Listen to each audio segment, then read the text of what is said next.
liberty! Give me liberty! Tonight's top story, too taxing a Tea Party brings out thousands of tax protesters to the Albany waterfront. Good evening. Thanks for joining us. I'm Phil Bailey. Benita and Jim are off tonight. They say we're suffering from out-of-control spending and over-the-top taxation.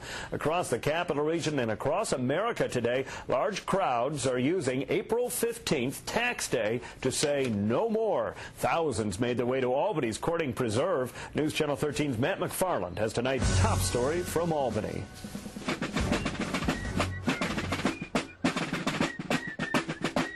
With the sounds of a fife and drum band filling the air and a number of tri-cornered hats, they were partying like it was 1773. But at this tea party, no one was tossing anything into the Hudson River.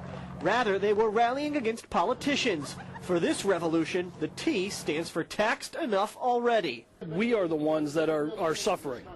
And it's just, they keep taxing and taxing and taxing, and that's pretty much it. I'm not being heard. The representatives don't represent me in New York State. From the local, state, and federal level, these protesters say there is too much unnecessary spending and that taxes are getting out of control. And that goes for both political parties. Today is a message to Democrats, to Republicans, and all others that they need to stop the madness, hold the line on today how spending. Crowded that tax protest was, and one person you didn't see there was our political analyst, New York Post state editor Fred Dicker. And Fred, it wasn't for a lack of trying, was it?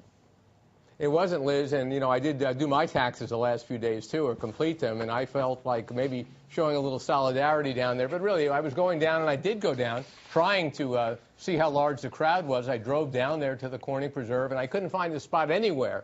Up on the lawn, cars were parked. They were double parked. It was extraordinarily difficult, even in downtown Albany, to get to the bridge to go to the Corning Preserve. I couldn't find the place to park. I spoke to several people, and he said it was an enormous crowd. Yeah. I'll tell you, I've covered many political events, Liz, but it's been many years in New York since we've seen a gathering like this, and basically a spontaneous one. We've seen rallies for governors where maybe they get 200 or 300 people, half of whom are on somebody's payroll. This was 2,000 or 3,000 or more people going on their own without any direct sponsorship, and I think it was quite an achievement for the sponsors. Yeah, you know, I was going to bring up that point, too, that the frustration level is so great that it would drive these people. And what I'd like to know a little bit more about them, and I'm sure you were curious, too, is who were they? You know, what were their stories, their backstories? But still, the frustration level is just huge in this state and around the country right now as people try and dig out from enormous debt and the country in enormous debt.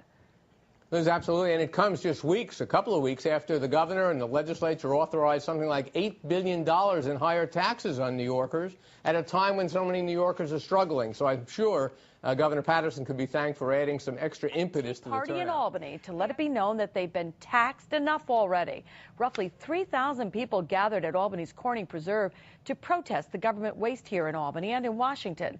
Teresa Priola was there and has more.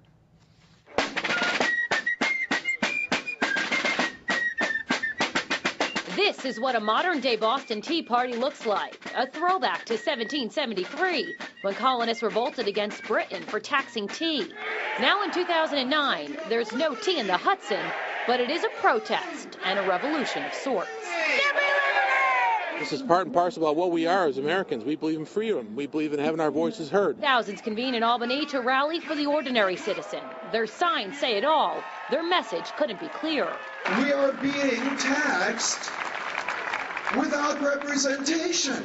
So rally they did for 3 hours, letting elected officials know they're fed up.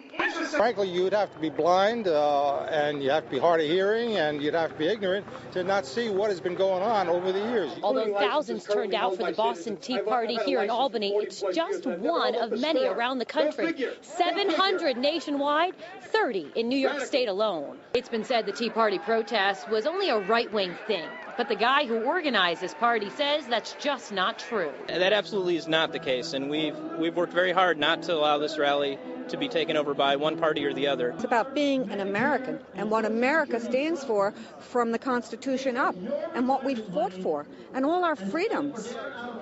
And they're being taken away left and right.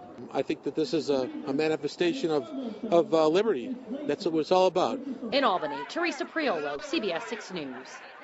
And if you're wondering, your state and local leaders were invited to today's rally in Albany, but they weren't allowed to speak since the rally was supposed to be by the ordinary citizen and for the ordinary citizen. Still, no politicians showed up, angering some protesters. If the legislators have no respect for the Constitution. On a Wednesday at 11 in the morning.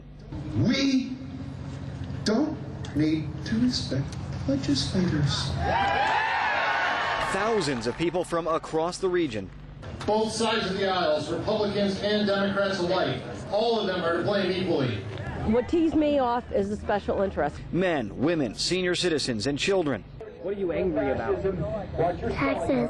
It seems like the harder the middle class works, the more we get soaked. We have a government right now that's punishing success and rewarding failure. Everyone but politicians, all of them calling themselves patriots, looking for a better way, fed up with the status quo. I'm here to exercise my First Amendment right. Gathering at the Corning Preserve on Tax Day, one of hundreds of such protests going on across the country. Tell my government loud and clear and my public servants that they've crossed the line. The Real ID Act, where they want us all to have a national ID card to replace our state driver's license. H.R. 1388, the GIVE Act, or the National Service Act, that outlines the road to mandatory volunteering. Event speakers saying they are tired of restrictions on personal freedoms in the name of safety, tired of a government they say has diverged from the Constitution.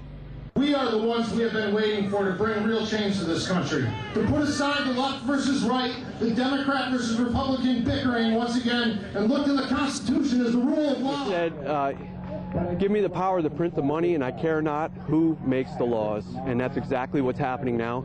Our currency, our government is really subservient to these international banks. I'm going to be the generation that's paying off the debt.